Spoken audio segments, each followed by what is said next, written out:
having endurance and grit is really half the battle. I have been met with countless no's and rejections and setbacks. The no's and rejections actually have to fuel the journey.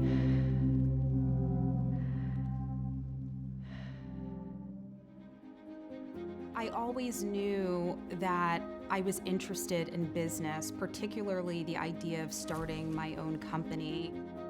But I also knew that I was probably going to want to learn from a real company before taking that leap of faith. Going to the commerce school, focusing on finance, really gave me that foundation. During my time at UVA, I spent 2 of my summers interning at Goldman Sachs. I absolutely just loved the energy and the excitement of what was going on the trading floor, and it really piqued my interest, and ultimately that's where I got a full-time offer.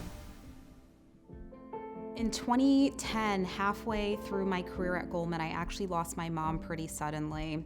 It really forced me to think about how I was spending my time. Kept thinking back to these childhood memories that I had with my mom, who was a chemist and a physician. She knew how to emulsify water and oil and the different phases. We used to make so many of our personal care products, hair care, body care, skin care, you name it, from scratch at home. And I absolutely love the idea of being able to take these really simple, clean, natural ingredients, and when you mix them together the right way, you could actually transform them into these highly functional beauty products.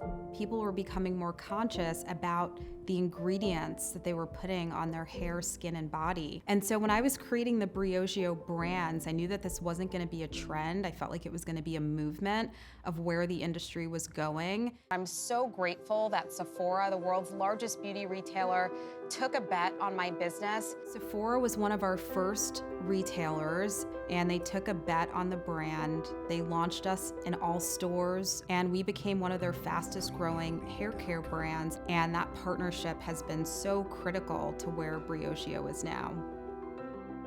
And when I think about my legacy, so much of it has to do with giving back, especially to the women entrepreneurial world. And I've started doing that with the Dream Makers Founder Grant. You've been able to really tap in to so and also the Makers Mindset podcast. And it's not just about having a great idea. So much of it too is internal. It's about building resilience, discipline, belief in yourself. And it's some of those things that I really hope I can impact other people with.